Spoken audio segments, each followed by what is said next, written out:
Hi ಸ್ನೇಹಿತರೆ, ಎಲ್ಲರಿಗೂ join to learn YouTube ಚಾನಲ್ಗೆ ಸ್ವಾಗತ. ಇವತ್ತಿನ ಒಂದು ಕ್ಲಾಸ್ನಲ್ಲಿ ಅಕ್ಟೋಬರ್ 24, 2021 ನಡೆದಂತಹ 4,000 ಸಿವಿಲ್ ಪೊಲೀಸ್ ಕಾನ್ಸ್ಟೇಬಲ್ ಹುದ್ದೆಗಳ ಸಾಮಾನ್ಯ ಜ್ಞಾನ ಪ್ರಶ್ನೆ ಪತ್ರಿಕೆಯ ವಿಶ್ಲೇಷಣೆಯನ್ನು ಇವತ್ತಿನ ಒಂದು ಸೆಷನ್ನಲ್ಲಿ ಮಾಡೋಣ. ಅದರ ಜೊತೆಗೆ ಎಷ್ಟು ಕಟ್ ಆಫ್ ಅಂಕಗಳು ಕೂಡ ಇರುತ್ತೆ ಅಂತ ಕೂಡ ಡಿಸ್ಕಷನ್ ಮಾಡೋಣ. ಸೊ ಎಲ್ಲವನ್ನ ಕೂಡ ಸಂಪೂರ್ಣವಾಗಿ ಡಿಸ್ಕಷನ್ ಮಾಡೋಣ. ಕ್ಲಾಸನ್ನು ಸ್ಕಿಪ್ ಮಾಡಬೇಡಿ, ಕೊನೆ ತನಕ ನೋಡಿ ಅಂತ ಹೇಳ್ತಾ ಕ್ಲಾಸನ್ನು ಸ್ಟಾರ್ಟ್ ಮಾಡೋಣ. ಸೊ ಅಕ್ಟೋಬರ್ 24ರಂದು 4,000 ಸಿವಿಲ್ ಪೊಲೀಸ್ ಕಾನ್ಸ್ಟೇಬಲ್ ಹುದ್ದೆಗಳಿಗೆ ಒಂದು ಪರೀಕ್ಷೆಯನ್ನು ನಡೆದಿತ್ತು. ಸೊ ಈ ಒಂದು ಪರೀಕ್ಷೆಯಲ್ಲಿ ಒಂದು ವಿಶೇಷತೆ ಏನು ಅಂತಂದರೆ, ಜಾಯಿನ್ ಟು ಲರ್ನ್ ಯೂಟ್ಯೂಬ್ನಲ್ಲಿ ಡಿಸ್ಕಸ್ ಮಾಡಿದಂತಹ ಒಂದು ಟೆಸ್ಟ್ ವಿಡಿಯೋಸ್, ಟೆಸ್ಟ್ ಸಿರೀಸ್ ಅಂತ ಹೇಳಿ 65 ಟೆಸ್ಟ್ಗಳನ್ನು ಡಿಸ್ಕಷನ್ ಮಾಡಿದ್ವಿ. ಸೊ ಆ ಒಂದು ಟೆಸ್ಟ್ಗಳಿಂದ ಪ್ರತ್ಯಕ್ಷವಾಗಿ ಮತ್ತು ಪರೋಕ್ಷವಾಗಿ, ಡೈರೆಕ್ಟ್ಲಿ ಆರ್ ಇಂಡೈರೆಕ್ಟ್ಲಿ 65ಕ್ಕಿಂತ ಹೆಚ್ಚು ಪ್ರಶ್ನೆಗಳು ಬಂದಿರುತ್ತೆ ಅನ್ನೋದು ವಿಶೇಷತೆ ಆಗಿರುತ್ತೆ. ಸೊ ಯಾವ ಟೆಸ್ಟ್ ವಿಡಿಯೋಸ್ಗಳಿಂದ ಯಾವ ಪ್ರಶ್ನೆ ಬಂದಿದೆ, ಹೇಗೆ ಬಂದಿದೆ ಅಂತ ಕೂಡ ಇವತ್ತಿನ ಸೆಷನಲ್ಲಿ ನೋಡೋಣ. ಹಾಗೆ ನೋಟ್ಸ್ಗಳಿಂದ ಕೂಡ ಪ್ರಶ್ನೆಗಳು ಬಂದಿರುತ್ತೆ. ಯಾವ ನೋಟ್ಸ್ಗಳಿಂದ ಹೇಗೆ ಪ್ರಶ್ನೆ ಬಂದಿದೆ, ಯಾವ ಪ್ರಶ್ನೆ ಎಲ್ಲಿಂದ ಬಂದಿದೆ, ಏನು ಎಲ್ಲವನ್ನ ಕೂಡ ಅನಲೈಸಿಸ್ ಮಾಡೋಣ ಅಂತ ಹೇಳ್ತಾ ಕ್ಲಾಸನ್ನು ಸ್ಟಾರ್ಟ್ ಮಾಡೋಣ. ಸೊ ಒಂದು ಜಾಯಿನ್ ಟು ಲರ್ನ್ ಯೂಟ್ಯೂಬ್ನಲ್ಲಿ ಒಂದು ಪೋಲಿಂಗನ್ನು ಮಾಡಿದ್ವಿ ಎಕ್ಸಾಮ್ ಆದಮೇಲೆ. ಸೊ ಇಂದು ನಡೆದಂತಹ 4,000 ಪೊಲೀಸ್ ಕಾನ್ಸ್ಟೇಬಲ್ ಪರೀಕ್ಷೆಯಲ್ಲಿ ಜಾಯಿನ್ ಟು ಲರ್ನ್ ಯೂಟ್ಯೂಬ್ನಲ್ಲಿ ಚರ್ಚೆ ಮಾಡಿದಂತಹ ಟೆಸ್ಟ್ ವಿಡಿಯೋಸ್ ಹಾಗೂ ನೋಟ್ಸ್ಗಳಿಂದ 65ಕ್ಕಿಂತ ಹೆಚ್ಚು ಪ್ರಶ್ನೆಗಳು ಬಂದಿರುತ್ತೆ. ಯಾರ್ಯಾರಿಗೆ ಹೆಲ್ಪ್ ಆಯಿತು ಅಂತ ಕೇಳಿದ್ವಿ. ಅದರಲ್ಲಿ 4.1K ಅಂದರೆ 4,100 ಜನ, ಅಂದರೆ 4,100 ಜನ ವೋಟ್ ಮಾಡಿದ್ರು 20 ಗಂಟೆಗಳಲ್ಲಿ. ಸೊ ಅದರಲ್ಲಿ 68% ಜನ ಸಹಾಯವಾಗಿದೆ ಅಂತ ಹೇಳಿದ್ದಾರೆ. ಸೊ ಇನ್ನು 32% ಜನ ಸಹಾಯವಾಗಿಲ್ಲ ಅಂತ ಹೇಳಿದ್ದಾರೆ. ನಾವು ಪಾಸಿಟಿವ್ ಸೈಡನ್ನು ನೋಡೋಣ. Because every incident has a 2 faces. ಪ್ರತಿಯೊಂದು ಇನ್ಸಿಡೆಂಟ್ಗೆ 2 ಫೇಸಸ್ ಇರುತ್ತೆ. ಒಂದು ಪಾಸಿಟಿವ್ ಇರುತ್ತೆ, ಒಂದು ನೆಗೆಟಿವ್ ಇರುತ್ತೆ. ಹಾಗೆ ಪಾಸಿಟಿವ್ ಅನ್ನು ನೋಡೋದಾದರೆ 68% ಅಂದರೆ 4.1K, 4,100 ವೋಟ್ಗಳಲ್ಲಿ 2,500ಕ್ಕಿಂತ ಅಧಿಕ ಜನ ನಮಗೆ ಹೆಲ್ಪ್ ಆಗಿದೆ ಅಂತ ಹೇಳಿದ್ದಾರೆ. ಸೊ ಒಳ್ಳೆಯದು, ಯಾರ್ಯಾರಿಗೆ ಹೆಲ್ಪ್ ಆಗಿದೆ ಎಲ್ಲರೂ ಕೂಡ ಒಳ್ಳೆಯದಾಗಲಿ, ಒಳ್ಳೆಯ ಒಂದು ಸ್ಕೋರ್ ಮಾಡಿದರೆ ಎಲ್ಲರೂ ಕೂಡ ಸೆಲೆಕ್ಟ್ ಆಗಲಿ ಅಂತ ಹೇಳಿ ವಿಶ್ ಮಾಡ್ತಾ ನೆಕ್ಸ್ಟ್ ಸ್ಲೈಡನ್ನು ನೋಡೋಣ. ಯಾಕೆ ಟೆಸ್ಟ್ ವಿಡಿಯೋಸ್ಗಳನ್ನು ನೋಡಬೇಕು, ಜಾಯಿನ್ ಟು ಲರ್ನ್ ಟೆಸ್ಟ್ ವಿಡಿಯೋಸ್ಗಳನ್ನು ಯಾಕೆ ನೋಡಬೇಕು ಅಂತ. ಬಿಕಾಸ್ ಎವ್ರಿ ಟೈಮ್ ಹೇಳುವಾಗ MCQಸ್ಗಳನ್ನು ತುಂಬ ಜನ ಸಾಲ್ವ್ ಮಾಡ್ತಾರೆ. ಪ್ರತಿದಿನ MCQs, ಎವ್ರಿ ಟೆಸ್ಟ್ ವಿಡಿಯೋ 25 ನಿಮಿಷ ಇರುತ್ತೆ. ಪ್ರತಿ ಟೆಸ್ಟಲ್ಲಿ 20 ಕ್ವಶನ್ಸ್ ಇರುತ್ತೆ. ಪ್ರತಿ ಕ್ವಶನ್ಸ್ಗಳು ವಿವರಣೆ ಸಹಿತ ಇರುತ್ತೆ. ಮತ್ತು ಎವ್ರಿ ಟೆಸ್ಟಲ್ಲಿ ಮೆಂಟಲ್ ಎಬಿಲಿಟಿ ಕೂಡ ಇನ್ಕ್ಲೂಡ್ ಆಗಿರುತ್ತೆ. ಈ ಒಂದು ರೀಸನ್ಗಳಿಗೆ ಟೆಸ್ಟ್ ವಿಡಿಯೋಸ್ಗಳನ್ನು ನೋಡಬೇಕಾಗುತ್ತೆ. ಬಿಕಾಸ್ ಕೇವಲ ಒಂದು ಥಿಯರಿಯನ್ನು ಓದೋದ್ರ ಜೊತೆಗೆ MCQಸ್ಗಳನ್ನು ಸಾಲ್ವ್ ಮಾಡಬೇಕು. ಬಟ್ MCQಸನ್ನು ಹೇಗೆ ಸಾಲ್ವ್ ಮಾಡಬೇಕು, ಕ್ವಾಲಿಟಿ ಸಾಲ್ವ್ ಮಾಡಬೇಕಾಗುತ್ತೆ, ಕ್ವಾಲಿಟಿಯಾಗಿ. ಬಿಕಾಸ್ ಯಾಕೆಂತಂದರೆ ಕ್ವಶನ್ ಆ್ಯಂಡ್ ಆನ್ಸರ್ ನೋಡೋದು ಮಾತ್ರ ಹೆಲ್ಪ್ ಆಗಲ್ಲ. ಕ್ವಶನ್ ಜೊತೆಗೆ ಏನು ಆನ್ಸರ್ ಇರುತ್ತೆ ಅದರ ಸುತ್ತಮುತ್ತ ಕೂಡ ತಿಳ್ಕೊಬೇಕಾಗುತ್ತೆ. ಅದರ ಜೊತೆಗೆ ಅದರ ಒಂದು ರಿಮೈನಿಂಗ್ ಆಪ್ಷನ್ಸ್ ಏನಿರುತ್ತೆ ಅದರ ಬಗ್ಗೆ ಕೂಡ ಎಕ್ಸ್ಪ್ಲನೇಷನನ್ನು ತಿಳ್ಕೊಬೇಕಾಗುತ್ತೆ. ಈ ಒಂದು ಕೆಲಸವನ್ನು ಜಾಯಿನ್ ಟು ಲರ್ನ್ ಯೂಟ್ಯೂಬ್ನಲ್ಲಿ ಏನು ಟೆಸ್ಟ್ ವಿಡಿಯೋಸ್ ಇದೆ ಆ ಟೆಸ್ಟ್ ವಿಡಿಯೋಸ್ಗಳಲ್ಲಿ ನಾವು ಮಾಡಿದ್ದೇವೆ. ಆ ಕಾರಣಕ್ಕಾಗಿ ಈ ಒಂದು ಟೆಸ್ಟ್ ವಿಡಿಯೋಸ್ಗಳು ನಿಮಗೆ ಯಾವುದೇ ಎಕ್ಸಾಮ್ ಆಗಿರ್ಬೋದು, not only PC or PSI, ಇವಾಗ ಅಪ್ಕಮಿಂಗ್ ಫ್ರೀ ಕೋಚಿಂಗ್ ಎಕ್ಸಾಮ್ ಆಗಿರ್ಬೋದು ಅಥವಾ KS ಪ್ರಿಲಿಮ್ಸ್ ಆಗಿರ್ಬೋದು. ಸೊ ಯಾವುದೇ ಎಕ್ಸಾಮ್ ಆದರೂ ಕೂಡ ನಿಮಗೆ ರಿವಿಷನ್ ಮಾಡೋಕ್ಕೆ ಹೆಲ್ಪ್ ಆಗುತ್ತೆ. ಎವ್ರಿ ಡೇ ನೈಟ್ ಮಲ್ಗೋಕ್ಕಿಂತ ಮುಂಚೆ ಒಂದು 25 ಮಿನಿಟ್ಸ್ ಎವ್ರಿ ಡೇ ನೀವು ಡೆಡಿಕೇಟ್ ಮಾಡಿದ್ರೆ ನಿಮಗೆ 100% ಎಕ್ಸಾಮಲ್ಲಿ ಹೆಲ್ಪ್ ಆಗೇ ಆಗುತ್ತೆ. ಅದಕ್ಕೊಂದು ಲೈವ್ ಎಕ್ಸಾಂಪಲ್ ಏನು ಅಂತಂದರೆ ಇವತ್ತಿನ ಒಂದು ಕ್ವಶನ್ ಪೇಪರ್ ಆಗಿರ್ಬೋದು, ಇಲ್ಲಿಂದ ಬಂದಿದೆ ಅಂತಲ್ಲ. ಸೊ ಇಲ್ಲಿ ಒಂದು ಏನು ಅಂತಂದರೆ ಟೆಸ್ಟ್ ವಿಡಿಯೋಸ್ಗಳು ನಾವೇನೇನು ಮಾಡಿದ್ದೀವಿ, ಟೆಸ್ಟ್ ವಿಡಿಯೋಸಲ್ಲಿ ಎವ್ರಿ ಟೆಸ್ಟ್ ವಿಡಿಯೋಸನ್ನು ಎಕ್ಸ್ಪ್ಲೇನ್ ಮಾಡುವಾಗ ನಾವು ಹೇಳಿದ್ದೀವಿ. ಸೊ ಆ ಕಾರಣಕ್ಕಾಗಿ ನೀವು ನೋಡಬೇಕಾಗುತ್ತೆ. ಸೊ ಯಾಕೆ ಟೆಸ್ಟ್ ವಿಡಿಯೋಸ್ಗಳನ್ನ ನೋಡಬೇಕು ಅಂತ ಇದರಲ್ಲಿ ಗೊತ್ತಾಗುತ್ತೆ. ಮತ್ತು ಇನ್ನೊಂದೇನು ಅಂತಂದರೆ, ಸೊ ನಿಮಗೆ ಟೆಸ್ಟ್ ವಿಡಿಯೋಸ್ಗಳಲ್ಲಿ ಎಲ್ಲಿಂದ ನಾವು ಟೆಸ್ಟ್ ವಿಡಿಯೋಸ್ಗಳನ್ನು ಕ್ವಶನ್ಸ್ ಪಿಕ್ ಮಾಡಿರ್ತೀವಿ. ಒಂದು ಓಲ್ಡ್ ಕ್ವಶನ್ ಪೇಪರ್ ಆಗಿರ್ಬೋದು, ರೆಫರೆನ್ಸ್ ಬುಕ್ಸ್ ಕ್ವಶನ್ಸ್ ಆಗಿರಬಹುದು, ಅಥವಾ ನಿಮಗೆ ವೆಬ್ಸೈಟ್ ಕ್ವಶನ್ಸ್ಗಳು, ಅದರಲ್ಲಿ GK ಟುಡೇ ಆಗಿರ್ಬೋದು, ಕಾಂಪಿಟೈಡ್ ಆಗಿರ್ಬೋದು, ಟಾಪರ್ಸ್ GK ಆಗಿರ್ಬೋದು, ಎಕ್ಸಾಮ್ ವೇದ ಆಗಿರ್ಬೋದು, ಈ ಒಂದು ಕ್ವಶನ್ಸ್ಗಳನ್ನು ಟೆಸ್ಟ್ ವಿಡಿಯೋಸ್ಗಳಲ್ಲಿ ಇನ್ಕ್ಲೂಡ್ ಆಗಿರುತ್ತೆ. ಈ ಒಂದು ಎಲ್ಲ ಕಾರಣಗಳಾಗಿ ಟೆಸ್ಟ್ ವಿಡಿಯೋಸ್ಗಳನ್ನ ನೀವು ನೋಡಬೇಕಾಗುತ್ತೆ. ಪ್ರತಿದಿನ ಒಂದು 25 ಮಿನಿಟ್ಸ್ ನೀವು ಡೆಡಿಕೇಟ್ ಮಾಡಿದ್ರೆ 100% ನೀವು ಎಕ್ಸಾಮಲ್ಲಿ ಹೆಲ್ಪ್ ಆಗೇ ಆಗುತ್ತೆ, ಈವನ್ ಎಲಿಮಿನೇಟ್ ಮಾಡೋಕ್ಕೆ. ಸೊ ಇನ್ನು ಒಂದು ಅನೌನ್ಸ್ಮೆಂಟ್ ಕೂಡ ಇದೆ. ಏನು ಅನೌನ್ಸ್ಮೆಂಟ್ ಅಂದರೆ, ಮುಂದಿನ ಇದನ್ನು ಆಲ್ರೆಡಿ ನಾವು ಮಾಡಿದ್ವಿ. ಈ ಒಂದು ಪ್ರೆಸೆಂಟ್ 4,000 ಸಿವಿಲ್ PC ಎಕ್ಸಾಮ್ಗೂ ಕೂಡ ಇದನ್ನು ಮಾಡಿದ್ವಿ. ಕೋರ್ಸನ್ನು 450 ರೂಪೀಸ್ಗಿತ್ತು. ಅದೇ ಸೇಮ್ ಕೋರ್ಸನ್ನು ನೆಕ್ಸ್ಟ್ PC ಎಕ್ಸಾಮ್ಗೂ ಕೂಡ ಮಾಡ್ತಾ ಇದ್ದೀವಿ. ಮುಂದಿನ ಪೊಲೀಸ್ ಕಾನ್ಸ್ಟೇಬಲ್ ಪರೀಕ್ಷೆಗೆ ವಾಟ್ಸಾಪ್ ಗ್ರೂಪ್ ಆಗಿರುತ್ತೆ. ಸೊ ಯಾರಾದರೂ ಮುಂದಿನ ಒಂದು PC ಎಕ್ಸಾಮ್ಗೆ ಪ್ರಿಪೇರ್ ಆಗ್ತಾ ಇದ್ದರೆ, ಇವಾಗ ಆಲ್ರೆಡಿ ಮುಗಿದು ಹೋಗಿದೆ, ಮುಂದಿನ PC ಎಕ್ಸಾಮ್ ಇನ್ನೂ ಅನೌನ್ಸ್ ಆಗಿಲ್ಲ, ಬಟ್ ಇವತ್ತಿನಿಂದನೇ ಒಂದು ವಾಟ್ಸಾಪ್ ಗ್ರೂಪ್ ಸ್ಟಾರ್ಟ್ ಆಗುತ್ತೆ. ಒಂದು ಪೇಯ್ಡ್ ಗ್ರೂಪ್ ಆಗಿರುತ್ತೆ 450 ರೂಪೀಸ್ಗೆ. ಈ ಒಂದು ಗ್ರೂಪ್ನ ವಿಶೇಷತೆ ಏನು ಅಂತಂದರೆ ಅವಧಿ ಎಲ್ಲಿವರೆಗೆ ಈ ಒಂದು ಗ್ರೂಪ್ ಇರುತ್ತೆ ಅಂದರೆ ಮುಂದಿನ ಪೊಲೀಸ್ ಕಾನ್ಸ್ಟೇಬಲ್ ಪರೀಕ್ಷೆಯವರೆಗೆ. ಅದು 1 ವರ್ಷ ಆಗಿರ್ಬೋದು, 1.5 ಇಯರ್ ಆಗಿರ್ಬೋದು, ಅಥವಾ 7-8 ಮಂತ್ಸ್ ಆಗಿರ್ಬೋದು, ಅಲ್ಲಿವರೆಗೂ ಗ್ರೂಪ್ ಇರುತ್ತೆ, ಎಕ್ಸಾಮ್ ಆಗೋವರೆಗೂ ಇರುತ್ತೆ. ಸೊ ಇದರಲ್ಲಿ ನಿಮ್ಗೆ ಏನೇನು ಸಿಗುತ್ತೆ ಅಂದರೆ ಪರೀಕ್ಷಾ ಸರಣಿ ಸಿಗುತ್ತೆ. ಸೊ ಟೆಸ್ಟ್ ವಿಡಿಯೋಸ್ ಏನಿರುತ್ತೆ ಆ ಟೆಸ್ಟ್ಗಳ ಒಂದು ಕ್ವಶನ್ ಪೇಪರ್ ಸಿಗ್ತಾ ಇರುತ್ತೆ, ಅದನ್ನು ನೀವು ಪ್ರಾಕ್ಟೀಸ್ ಮಾಡ್ಬೋದು. ಪ್ರಾಕ್ಟೀಸ್ ಮಾಡಿ ನೆಕ್ಸ್ಟ್ ನೀವು ಅದನ್ನು ಡಿಸ್ಕಷನ್ ಕೂಡ ಮಾಡ್ಕೋಬಹುದು, ಮತ್ತು ನೆಕ್ಸ್ಟ್ ಅದರ ಒಂದು ವಿಡಿಯೋನ ವಾಚ್ ಮಾಡ್ಬೋದು. ಅದರ ಜೊತೆಗೆ ನೀವು ಬೇಕಾದರೆ ಅದನ್ನು ಒಂದು ಪ್ರಿಂಟೌಟ್ ತೊಗೊಂಡು ಕೂಡ ನೋಡ್ಕೋಬೋದು. ಒಂದು ಟೆಸ್ಟ್ PDF ಸಿಗುತ್ತೆ, ಅಪ್ ಟು ಎಕ್ಸಾಮ್ ಆಗೋವರೆಗೂ ಸಿಗ್ತಾ ಇರುತ್ತೆ. ನೋಟ್ಸ್ ಸಿಗುತ್ತೆ, ಹಿಸ್ಟ್ರಿ, ಜಿಯೋಗ್ರಫಿ, ಕಾನ್ಸ್ಟಿಟ್ಯೂಷನ್, ಸೈನ್ಸ್. ಅದರ ಜೊತೆಗೆ ಈ ಒಂದು ನೋಟಿಫಿಕೇಷನ್ಗೆ ಅಡಿಷನಲ್ ಆಗಿ ಕಂಪ್ಯೂಟರ್ ನೋಟ್ಸನ್ನು ಕೂಡ ಕೊಡ್ತಾ ಇರ್ತೀವಿ, ಕಂಪ್ಯೂಟರ್ ನೋಟ್ಸ್. ಅದರ ಜೊತೆಗೆ ಪ್ರಚಲಿತ ಘಟನೆಗಳ PDF, ಪ್ರತಿ ತಿಂಗಳ ಒಂದು ಪ್ರಚಲಿತ ಘಟನೆಗಳ ಕಾಂಪಿಲೇಷನ್ ಸಿಗುತ್ತೆ. ಇದರಲ್ಲಿ ಒಂದು GK ಟುಡೇ ಕ್ವಶನ್ಸ್ ಕೂಡ ಇರುತ್ತೆ, GK ಟುಡೇ ಕ್ವಶನ್ಸ್ ಇರುತ್ತೆ. ಸೊ ಎಲ್ಲ ಒಂದು ಮಾಹಿತಿ ಈ ಒಂದು ಕೋರ್ಸಲ್ಲಿ ಇರುತ್ತೆ. ಈವನ್ ಇಂಡಿವಿಜುವಲ್ ಗೈಡೆನ್ಸ್ ಕೂಡ ಇರುತ್ತೆ. ಯಾರಾದರೂ ಫಸ್ಟ್ ಟೈಮ್ ಎಕ್ಸಾಮನ್ನು ತಗೋತಾ ಇದ್ರೆ ಅವ್ರಿಗೂ ಕೂಡ ವೈಯಕ್ತಿಕ ಮಾರ್ಗದರ್ಶನ ಥ್ರೂ 1-on-1 ಕಾಲಲ್ಲಿ ನೀವು ಮಾತಾಡ್ಬೋದು. ಸೊ ನಮ್ಮ ಒಂದು contact number join to learn ಯೂಟ್ಯೂಬ್ನ ಒಂದು ಕಾಂಟ್ಯಾಕ್ಟ್ ನಂಬರ್ 7795014409 ಇರುತ್ತೆ. 210 ಸೀಟ್ಸ್ ಅವೈಲೇಬಲ್ ಇರುತ್ತೆ, ಕೇವಲ 210 ಮೆಂಬರ್ಸ್ಗೆ ಮಾತ್ರ ಅವೈಲೇಬಲ್ ಇರುತ್ತೆ. ಸೊ ಯಾರಾದರೂ ಇಂಟ್ರೆಸ್ಟ್ ಇದ್ದರೆ ಈ ಒಂದು ನಂಬರ್ಗೆ ಕಾಂಟ್ಯಾಕ್ಟ್ ಮಾಡಬಹುದು. ಸೊ ನೀವು ರಿಜಿಸ್ಟರ್ ಕೂಡ ಆಗಬಹುದು. ಸೊ 450 ರುಪೀಸನ್ನು ಪೇ ಮಾಡುವುದರ ಮುಖಾಂತರ ರಿಜಿಸ್ಟರ್ ಆಗ್ಬೋದು. ಪೇ ಮಾಡಿ ಸ್ಕ್ರೀನ್ಶಾಟನ್ನು ನಿಮ್ಮ ಹೆಸರನ್ನು ಈ ಒಂದು ವಾಟ್ಸಪ್ಗೆ ಕಳಿಸ್ಬೋದು. PhonePe R Google pay available ಇರುತ್ತೆ. ಇನ್ನು ನೋಡೋಣ ಯಾವ್ಯಾವ ಕ್ವಶನ್ಸ್ ಬಂದಿದೆ ಅಂತ ನೋಡೋದಾದರೆ, ಕೆಳಗಿನವುಗಳಲ್ಲಿ ಯಾವುದು ಸತ್ಯವಲ್ಲ ಅಂತ ಗವರ್ನರ್ ಮೇಲೆ ಒಂದು ಕ್ವಶನನ್ನು ಕೇಳಿದರು. ಸೊ ಯಾವುದು ಸತ್ಯ, ಯಾವುದು ರೈಟ್ ಸ್ಟೇಟ್ಮೆಂಟ್ ಅಂತ ಕೇಳಿದ್ದಾರೆ. ಸೊ ಇದರಲ್ಲಿ ಏನು ಕೊಟ್ಟಿದ್ದಾರೆ, ಭಾರತದ ಅಧ್ಯಕ್ಷರಿಗೆ ಗವರ್ನರನ್ನು ತೆಗೆದುಹಾಕುವ ಅಧಿಕಾರವಿದೆ ಅಂತ. ಸೊ ಈ ಒಂದು ಕ್ವಶನನ್ನು ಟೆಸ್ಟ್ 64ನಲ್ಲಿ ನಾವು ಡಿಸ್ಕಸ್ ಮಾಡಿದ್ವಿ. ಸೊ ಅಲ್ಲಿ ನೋಡಿ, ರಾಷ್ಟ್ರಾಧ್ಯಕ್ಷರು ರಾಜ್ಯಪಾಲರನ್ನು ಪದಚ್ಯುತಿಗೊಳಿಸುವ ಅಧಿಕಾರವನ್ನು ಹೊಂದಿರ್ತಾರೆ ಅಂತ. ಸೊ ಈ ಒಂದು ಕ್ವಶನ್ ಟೆಸ್ಟ್ 64ಇಂದ ಕೂಡ ಬಂದಿದೆ. ಮುಂದೆ ಭಾರತದ ಸಂಸತ್ತು ಯಾವುದನ್ನು ಒಳಗೊಂಡಿದೆ ಅಂತ ಕೇಳಿದ್ರು. ಈ ಕ್ವಶನನ್ನು ಟೆಸ್ಟ್ 45ಯಲ್ಲಿ ಕ್ವಶನ್ ನಂಬರ್ 9ನಲ್ಲಿ ಡಿಸ್ಕಸ್ ಮಾಡಿದ್ವಿ. ಸಂಸತ್ತು ಲೋಕಸಭೆ, ರಾಜ್ಯಸಭೆ, ರಾಷ್ಟ್ರಪತಿಯನ್ನು ಒಳಗೊಂಡಿರುತ್ತೆ. ಸಂಸತ್ತು ಲೋಕಸಭೆ, ರಾಜ್ಯಸಭೆ, ರಾಷ್ಟ್ರಪತಿಯವ್ರನ್ನ ಒಳಗೊಂಡಿರುತ್ತೆ. ನಾನು ಇಲ್ಲಿ ಕೇವಲ ಯಾವ ಕ್ವಶನ್ ಯಾವ ಟೆಸ್ಟಿಂದ ಬಂದಿದೆ ಅಂತ ಮಾತ್ರ ಇವತ್ತಿನ ವಿಡಿಯೋಲಿ ನಾನು ಡಿಸ್ಕಸ್ ಮಾಡ್ಕೊಂಡು ಹೋಗ್ತೀನಿ. ಸೊ ಅದರಲ್ಲಿ ಡೀಟೇಲ್ ಆಗಿ ಆನ್ಸರನ್ನು ಡಿಸ್ಕಸ್ ಮಾಡಲ್ಲ, ಬಿಕಾಸ್ ಡೀಟೇಲ್ ಎಲ್ಲ 100 ಕ್ವಶನ್ಸ್ಗಳನ್ನು ಡೀಟೇಲ್ ಆಗಿ with explanation with analysis test ಸೀರೀಸಲ್ಲಿ ನಾವು ಕಂಟಿನ್ಯೂ ಮಾಡೋಣ. So SR Bommai versus union of India ಮೇಲೆ ಒಂದು ಕ್ವಶನ್ ಕೇಳಿದ್ರು, ಯಾವುದಕ್ಕೆ ಸಂಬಂಧಿಸಿದೆ ಅಂತ. ಇದನ್ನು ಟೆಸ್ಟ್ 18 ಮತ್ತು ಜಾಯಿಂಟ್ ರೂಲರ್ನ ಒಂದು ನೋಟ್ಸಲ್ಲಿ ಸಿಗುತ್ತೆ. ಸೊ ಅದರಲ್ಲಿ SR Bommai versus union of India case 1994ಅಲ್ಲಿ ಆಗುತ್ತೆ. ಸೊ ಅದರಲ್ಲಿ ಏನು ಹೇಳುತ್ತೆ, ಯೂನಿಫಾರ್ಮ್ ಸಿವಿಲ್ ಕೋಡ್ ಮೇಲೆ ಆಗುತ್ತೆ, ಮೂಲಭೂತ ಹಕ್ಕುಗಳ ಮೇಲೆ ಆಗುತ್ತೆ. ಭಾರತದ ಚುನಾವಣಾ ಆಯೋಗಕ್ಕೆ ಈ ಕೆಳಗಿನವುಗಳಲ್ಲಿ ಯಾವುದರ ಚುನಾವಣೆಗೆ ಸಂಬಂಧಿಸಿಲ್ಲ ಅಂತ ಕೇಳಿದ್ದಾರೆ, ಯಾವುದು ಚುನಾವಣೆ ಮಾಡೋದಿಲ್ಲ ಅಂತ. ಸೊ ಇದನ್ನು ಕೂಡ ನಾವು ಟೆಸ್ಟ್ 14ನಲ್ಲಿ ಕೇಂದ್ರ ಚುನಾವಣಾ ಆಯೋಗ ಯಾವ ಚುನಾವಣೆಯನ್ನು ನಡೆಸುತ್ತದೆ ಅಂತ ಕೇಳಿದ್ವಿ. ಸೊ ಅದರಲ್ಲಿ ಮೇಲಿನ ಎಲ್ಲವನ್ನ ನಡೆಸುತ್ತೆ, ಯಾವುದನ್ನು ಹೊರತುಪಡಿಸಿ ಪಂಚಾಯತ್ ಮತ್ತು ಪುರಸಭೆಗಳನ್ನು ಹೊರತುಪಡಿಸಿ. ಈ ಕೆಳಗಿನವುಗಳಲ್ಲಿ ಯಾವುದು ಕೇಂದ್ರ ಕಾರ್ಯಾಂಗದ ಭಾಗವಲ್ಲ ಅಂತ ಟೆಸ್ಟ್ 18ನಲ್ಲಿ ಇದರ ಬಗ್ಗೆ ಡಿಸ್ಕಸ್ ಮಾಡಿದ್ವಿ. Because chief justice of India ಏನಿದೆ ಇದು ನ್ಯಾಯಾಂಗದ ಭಾಗವಾಗುತ್ತೆ, ಕಾರ್ಯಾಂಗದ ಭಾಗವಾಗೋದಿಲ್ಲ. ರಾಜ್ಯಸಭೆಯ ಅಧ್ಯಕ್ಷರು ಯಾರಾಗಿರ್ತಾರೆ ಅಂತ ಕೇಳಿದ್ವಿ. ರಾಜ್ಯಸಭೆಯ ಅಧ್ಯಕ್ಷರು ಯಾವಾಗಲೂ ಕೂಡ ಉಪರಾಷ್ಟ್ರಪತಿ ಆಗಿರ್ತಾರೆ. ಟೆಸ್ಟ್ 7ನಲ್ಲಿ ಈ ಕ್ವಶನನ್ನು ಡಿಸ್ಕಸ್ ಮಾಡಿದ್ದೀವಿ. ಭಾರತದ ಸಂವಿಧಾನವನ್ನು ಇದರ ಅಡಿಯಲ್ಲಿ ತಿದ್ದುಪಡಿ ಮಾಡಬಹುದು ಅಂತ 368ನೇ ಆರ್ಟಿಕಲ್ನ ಅಡಿಯಲ್ಲಿ ತಿದ್ದುಪಡಿ ಮಾಡಬಹುದು. ಟೆಸ್ಟ್ 11ನಲ್ಲಿ ಡಿಸ್ಕಸ್ ಮಾಡಿದ್ವಿ. ಕೆಳಗಿನವುಗಳಲ್ಲಿ ಕರ್ನಾಟಕದ ಯಾವ ನದಿಯು ಪಶ್ಚಿಮಕ್ಕೆ ಹರಿಯುತ್ತದೆ ಅಂತ ಜಾಯಿಂಟ್ ರೂಲರ್ನ ನೋಟ್ಸಲ್ಲಿ ಮತ್ತು ಟೆಸ್ಟಲ್ಲಿ ಕೂಡ ಡಿಸ್ಕಸ್ ಮಾಡಿದ್ವಿ. ಸೊ ಅದರಲ್ಲಿ ಹೇಮಾವತಿ ಆಗುತ್ತೆ ಆನ್ಸರ್. ಸೊ ಟೆಸ್ಟ್ 24ರಲ್ಲಿ ಕರ್ನಾಟಕ ಮಾಹಿತಿ ಆಯೋಗ ಯಾವುದರ ಅಡಿಯಲ್ಲಿ ಸ್ಥಾಪಿಸಲಾಗಿದೆ ಅಂತ ಟೆಸ್ಟ್ 24ರಲ್ಲಿ ಕೂಡ ಡಿಸ್ಕಸ್ ಮಾಡಿದ್ವಿ. ಸೊ ಇದರ ಬಗ್ಗೆ ಒಂದು ಮಾಹಿತಿ ಹಕ್ಕು ಆಯೋಗ, ಕರ್ನಾಟಕ ಮಾಹಿತಿ ಕಾಯ್ದೆ ಬಗ್ಗೆ ಇದೆ, ಮಾಹಿತಿ ಹಕ್ಕು ಕಾಯ್ದೆ ಬಗ್ಗೆ ಇದರಲ್ಲಿ ಡಿಸ್ಕಸ್ ಮಾಡಿದ್ವಿ. ಅದರಲ್ಲಿ ಕೂಡ ಸಿಗುತ್ತೆ. ಯಾರು ಟೆಸ್ಟ್ ವಿಡಿಯೋಸ್ಗಳನ್ನು ರೆಗ್ಯುಲರಾಗಿ ಫಾಲೋ ಮಾಡಿರ್ತಾರೆ ಅವ್ರಿಗೆ 100% ಗೊತ್ತಿರುತ್ತೆ. ಸೊ IPC ಇದರ ವಿಸ್ತೃತ ರೂಪ ಕೇಳಿದ್ದಾರೆ, ಇಂಡಿಯನ್ ಪೀನಲ್ ಕೋಡ್ ಅಂತ ಆಗುತ್ತೆ. ಟೆಸ್ಟ್ 22ಅಲ್ಲಿ ಕೂಡ ಡಿಸ್ಕಸ್ ಮಾಡಿದ್ವಿ, ನೋಟ್ಸಲ್ಲಿ ಕೂಡ ಇದ್ರ ಬಗ್ಗೆ ಇನ್ಫಾರ್ಮೇಷನ್ ಇದೆ. ಸೊ ಕೆಲವೊಬ್ರು ಅನ್ಬೋದು ಇದು ಪ್ರಮೋಷನ್ ವಿಡಿಯೋ ಅಂತ. ಸೊ ಪ್ರಮೋಷನ್ ವಿಡಿಯೋ ಅಂತಲ್ಲ, ಸೊ ಯಾಕೆ ಟೆಸ್ಟ್ ವಿಡಿಯೋಸ್ಗಳನ್ನ ನೋಡಬೇಕು ಅಂತ ಗೊತ್ತಾಗಬೇಕಲ್ವಾ, whether worth to watch or not ಅಂತ. ಸೊ ವರ್ತ್ ಇದೆಯಾ ಇಲ್ವಾ ಟೆಸ್ಟ್ ವಿಡಿಯೋಸ್ಗಳನ್ನ ನೋಡೋಕೆ. ಅಲ್ಲೋ 20-30 ಕ್ವಶನ್ಗಳಿಗೆ ಬಂದರೂ ಕೂಡ ನಿಮ್ಗೆಲ್ಲೋ ಒಂದು ಹೆಲ್ಪ್ ಆಗೇ ಆಗುತ್ತೆ. ಸೊ ಅದರ ಒಂದು ಲೈವ್ ಪ್ರೂಫ್ ಕೂಡ ನಾನು ಕೊಟ್ಟಿದ್ದೀನಿ ಆಲ್ರೆಡಿ ಯಾರಿಗೆ ಹೆಲ್ಪ್ ಆಗಿದೆ ಅಂತ. ಸೊ ದಯವಿಟ್ಟು ಟೆಸ್ಟ್ ವಿಡಿಯೋಸ್ಗಳನ್ನ ವಾಚ್ ಮಾಡಿ. ಸೊ ಮುಂದೆ ಪ್ರಿಪೇರ್ ಆಗೋರು. ಇವುಗಳಲ್ಲಿ ಯಾವುದು ಭಾರತದ ರಾಷ್ಟ್ರೀಯ ಜಲಪ್ರಾಣಿ ಅಂತ. ಸೊ ಇದನ್ನ ಟೆಸ್ಟ್ 10ನಲ್ಲಿ ಭಾರತದ ರಾಷ್ಟ್ರೀಯ ಜಲಪ್ರಾಣಿ ಯಾವುದು ಅಂತ ನಾವು ಕ್ವಶನ್ ಮಾಡಿದ್ವಿ. ಗಂಗಾ ಡಾಲ್ಫಿನ್ ಆಗುತ್ತೆ. ಸೊ ಗಂಗಾ ನದಿಯ ಡಾಲ್ಫಿನ್ ಉತ್ತರ ಆಗುತ್ತೆ ಟೆಸ್ಟ್ 10ನಲ್ಲಿ. ಸೊ ಕೆಳಗಿನವಲ್ಲಿ ಭಾರತದ ಯಾವ ನೆರೆಯ ದೇಶ ಭೂಪ್ರದೇಶ ಲ್ಯಾಂಡ್ ಲಾಕ್ಡ್ ಕಂಟ್ರಿ ಅಂತ ಕೇಳಿದ್ದಾರೆ. ಅಫ್ಘಾನಿಸ್ತಾನ್ ಮೇಲೆ ಕರೆಂಟ್ ಅಫೇರ್ಸ್ ಕ್ವಶನನ್ನು ಡಿಸ್ಕಸ್ ಮಾಡುವಾಗ ಇದ್ರ ಬಗ್ಗೆ ಡಿಸ್ಕಸ್ ಮಾಡಿದ್ದೆ ನಾನು. ಅಫ್ಘಾನಿಸ್ತಾನ್ ಆನ್ಸರ್ ಆಗುತ್ತೆ. ಕೆಳಗಿನವುಗಳಲ್ಲಿ ಯಾವುದು ಸಾಂವಿಧಾನಿಕ ಸಂಸ್ಥೆ ಅಲ್ಲ ಅಂತ ಕೇಳಿದ್ದಾರೆ. ಕರ್ನಾಟಕ ಲೋಕಾಯುಕ್ತ ಆಗುತ್ತೆ. ಸೊ ಇದ್ರ ಬಗ್ಗೆ ಕೂಡ ಟೆಸ್ಟ್ 18ನಲ್ಲಿ ಡಿಸ್ಕಸ್ ಮಾಡಿದ್ದೀವಿ.